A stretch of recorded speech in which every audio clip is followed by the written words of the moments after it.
All right, welcome back to the DroneOn podcast. I'm Mike. I'm excited to bring today's episode Henry, where we were on the road. We were actually at an Expo, and I started chatting with Henry. I was like, hey, would you want to sit down and have a podcast and talking about your experience getting into thermal drones? So I thought it would be very helpful for people that are thinking about getting into the thermal drone business. Even though there is a lot of competition right now in the thermal drone space, we're going to sit down and listen to Henry's story as he made the decision to buy a thermal drone to start his own drone deer recovery business.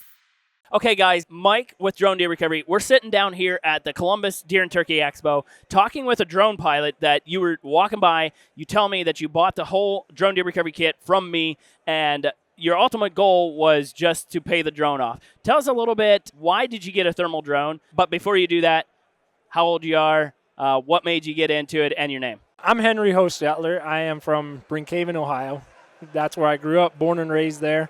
I'm 24 years old and very fascinated with aviation. So I watch airplanes fly. Always, if I can be a pilot, someday I want to be a pilot. Yeah. Oh, you could be a pilot if you really wanted to. It felt like I wasn't able to, right? Okay, yeah. Especially like it was at the moment. And so one of my buddies got a little drone, like one of those little flip drones, and they got to playing with it. I said, man, that's the coolest thing I've ever seen. But I couldn't afford it. And so I kept working on the farm, and eventually I saved up enough to where I could get one of the little DJI, the Mavic Mini. Yep. And that's what I started messing with. And I had it for about 6 months, and I started seeing drone deer recovery videos, and I was like, on YouTube? Or on YouTube. Okay. YouTube. I first found it on YouTube. Someone sent it to me and was like, hey, you should start doing this. Okay, so that was going to be my next question to you is, how did you get introduced to drone deer recovery? A lot of people say, oh, I was just watching a hunting show, and then it was recommended maybe in the section. But for you specifically, somebody said, hey, check this out. Yeah, they said, check this out, because they knew I liked drones. That's cool. And so it took no convincing. It took a little time. Nice. And I said, that's my goal. That's what I got my sight set on. So fast forward, Wait, I'm going to slow you down. So how long did you watch drone deer recovery before you were like, you know what? I'm going to buy myself a drone deer recovery kit. It was probably about a year. Okay, so you watched the videos unfold me doing recoveries, and you're like, okay, I'm going for it. Yep, absolutely. And I listened to podcasts, and somehow I found out Dennis was in it. So I called Dennis. I said, Dennis, what's going on here? Okay. And I listened to a podcast where he was in it, and I was like, dude, this is like next level. Nice. I love this type of stuff. I love being out at night anytime. And so because you were a coon hunter. Because I was a coon hunter. Okay, yeah. So earlier when you walked past, you and I had talked, and you said you're a coon hunter. And so I felt like this would be a fit, like nighttime, perfect. Yeah. And so I literally bench watched. I went back after I talked with Dennis, and I bench watched for probably a week and a half straight. Nice. Of YouTube videos and podcasts. Trying to learn or just be just because the entertainment and also I wanted to kind of learn what it was, and then I seen you guys at the booth. It still was like, I don't know if I could ever do that. Yeah. And then I came down here and I talked to Kevin at the booth. You weren't here last year. Yep. And I was like, well, I know him from and so we got to talking. Nice. And I was a little shyer then, so I didn't talk a whole lot. And I went back home and bench watched the videos again. I mean, the guts out, but watched everything. I mean, you name it. Like, you start your video, I knew what was, the whole spiel, everything. Nice. And it just got me fired up. I was like, this is cool. And then somewhere, that was the first I ever seen him. And so I went online and I said, look, I'm going to order the whole thing. So, I had the sales special. Ordered everything. Nice. Got the whole thing, and Christmas came, unpackaged it, and started flying. I mean, because I had the DJI, so I knew a little about it.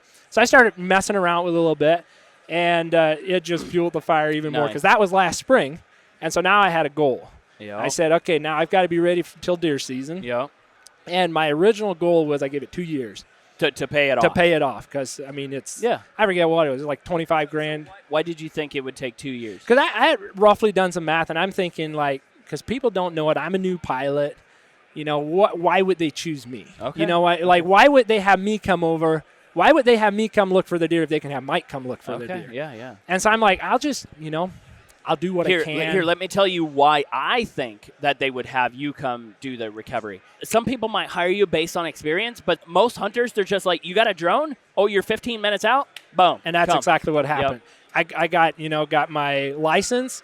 and I got onto the Find a Pilot Near Me app, the drone deer recovery website, and the first night, no, it was second night, because season came in Saturday, and Monday night I got my first call. No way. Yes. Did you find it? Because it's hard early season. It was early season, and I told them, I said, look, I don't know, and they were like, come out anyway. So I'm getting everything together. They called me back like 20 minutes later, and they're like, we just walked on. Oh, nice. And so I was like, oh, shoot. I tell you what, if somebody starts drone deer recovery in the spring in Ohio, do not judge the first 3 weeks of the season how you're how the future is going to go, because it is so hard. Yeah. I tell somebody that, normally if it takes me 10 minutes to find the deer with the leaves off, it's going to take me 40 minutes with the leaves off. Absolutely. And so that same week, I got 2 more calls. Nice. Now, this was for the outfitter, and one was luckily in a CRP field. He's like, I think I gut shot it. Let's just wait until tomorrow morning. I was like, perfect. I'll be there first thing in the morning. We flew up, took 3 minutes. I mean, flew the drone. I said, there's a deer. And he was just like, whoa. Like, he couldn't believe it. In the meantime, we found that deer. There was another 12 point about 60 yards from that deer. That, was shot or what? No, was going into bed. And I looked at him and I said, listen, if you would have went and grid searched, because he was like, I was just going to go grid search it. I said, if you would have grid searched this, you would have burgled your future.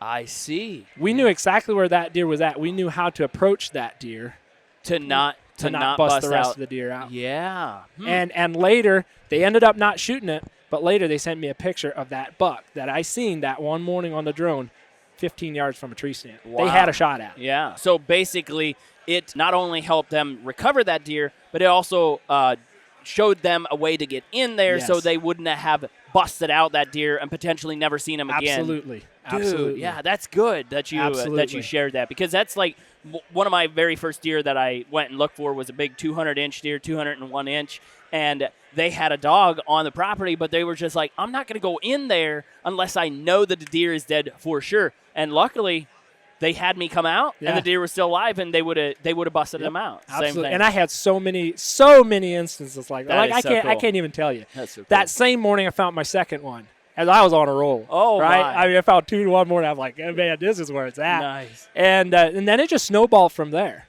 and it was like call after call, and then this person heard of it, and I started, taking pictures of it and posting it, and all. Before I knew it, I was doing 6 a day. Wow. And it was, I'd say on average, if I were to average my whole season out, I did probably 2 to 3 a week. Wow. Which, that's crazy. I can't even, it is so much beyond my expectations. Yeah. And you're kind of in our area, so that's to say, like, okay, you'd had that many calls, and I still had hundreds of calls. So guys ask me how many we did. I say between 150 and 200 this year.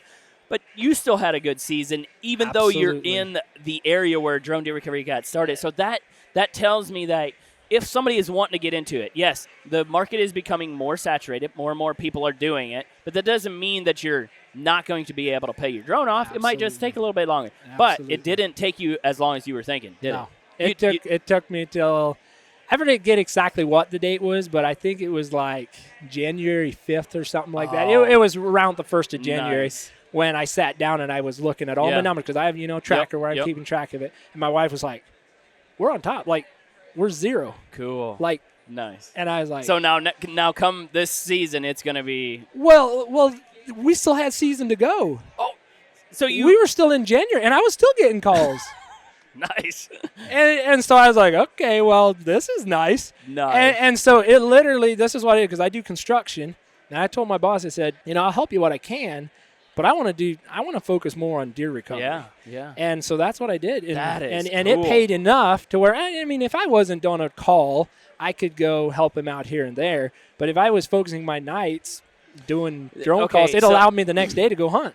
So just talking with you, the attitude that you have is exactly the attitude that I want people that are listed on my website to have, is like, you want to do this with a passion. Yes. You want to find those deer. Yes. You're not just here to take a guy's $400, $500. You want to really, truly find that deer. Absolutely. That deer. And there was many occasions where that happened, where they were like, I don't really know. And I said, look, like, I know the drone. Yeah. I absolutely know the capability. I know, me as a pilot, I know we can find this deer. And there's one guy, he's like, I give you a 2% chance of finding this deer. We busted it 3 times.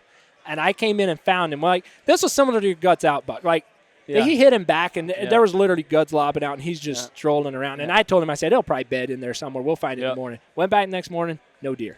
No deer. And he's like, I would have paid you $5,000 to sit here all night and watch that deer. And I was like, okay, well, that's beside the point. I know the deer's here. We've got to find the deer. Yep. And I looked until about noon, thermals, sun started hitting and couldn't do it. Went back that night, and I searched until about 10 o'clock. Well, found him way over on the neighbor's property right beside the house. Oh, my And gosh. again, he was just like, okay. Yeah. I'm telling you, if guys put in work and they're not just there for the dollars, Absolutely. and they truly have a passion to help people find their deer, the tool is incredible. It is. What But you're right. It's going to take a passion. Because Oh, there was many nights I was out till 3, 4 in the morning. Got back, and I was helping an outfitter. Got back, and I had to be up at 5 o'clock to take my hunters back out. Phew. And That's a grind. You're the type of guy that needs to get into spray drones because it's a little bit of a grind. that's what I got to do. That's what I'm looking for. But I mean, it was just I can't describe. Like, for me, I like shooting a deer, but the adrenaline of flying a drone and having this hunter say, "I've looked for it for who knows how long, haven't found it," and basically given up. And you come across there, like that one buck that he had given me a 2% chance, ended up being like a 168 8-point. Wow. Big deer. Like, you're talking big deer. Giant. Yeah. And in the meantime, that same thing found another giant on the property where they knew he was around, but they didn't really know what he was doing, preventing him from boogering him. Yeah.